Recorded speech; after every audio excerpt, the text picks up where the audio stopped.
அன்புள்ள தமிழக மக்களே, என் வணக்கத்தை தெரிவித்துக் கொள்கிறேன். இது ஒரு முக்கிய செய்தி. நாம் வாழ்க்கையில் எப்போதும் குறைகளை தேடிக்கொண்டே இருந்தால் தீர்வு ஒருபோதும் கிடைக்காது. தீர்வு வேண்டுமென்றால் தீர்வை தேடுங்கள். பொறுமையும் புரிதலையும் கற்றுக்கொள்ளுங்கள். பணம் அவசியம்தான், ஆனால் அது வாழ்க்கையின் இலக்கு அல்ல. நல்ல மனிதர்கள்தான் முக்கியம். நாம் சேர்த்த செல்வமும் பணமும் நம்முடன் வராது, ஆனால் நாம் செய்த நன்மைகள் என்றும் நினைவாக நிற்கும். எனவே பணத்தை விட மனிதத்துக்கு முக்கியத்துவம் கொடுங்கள். எப்போதும் நேர்மையோடு நடந்து கொள்ளுங்கள். மாற்றம் பேசுவதால் மட்டுமல்ல, அதை நாமே தொடங்கினால்தான் வரும். காமராஜர் போலவும் அப்துல் கலாம் போலவும் மனிதர்களை காண்பது அரிது என்று சிலர் பேசுகிறார்கள். உண்மையில் அவர்களைப் போல வாழ்வது அரிது அல்ல. ஏழ்மையாக வாழ்ந்தால்தான் நல்லவன் என்று இல்லை. நேர்மையாக வாழ முடியும், அதுவே பெரிய சாதனை. அப்துல் கலாம், காமராஜர் போன்று முன்னோர்கள் முழுமையாக மக்களுக்காக தங்களை அர்ப்பணித்தார்கள். அவர்களைப் போல நாம் முழுவதுமாக மக்களுக்காக வாழ முடியாவிட்டாலும் சுயநலமின்றி பொதுநலத்தோடு ஒற்றுமையாக வாழலாம். ஒற்றுமைதான் நம் ஊரின் வளர்ச்சி. நம் ஊரின் வளர்ச்சி தான் நம் பிள்ளைகளின் எதிர்காலம்.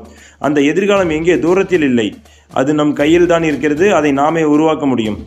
ஒவ்வொருவரும் பொறுப்புடன் சுயநலமின்றி பொதுநலத்தோடு நடந்தால் நம் ஊரும் நம் நாடும் முன்னேறும். இந்த செய்தியை உங்கள் குடும்பத்தாரிடம், நண்பர்களிடம், மக்களிடம் பகிருங்கள். நன்றி.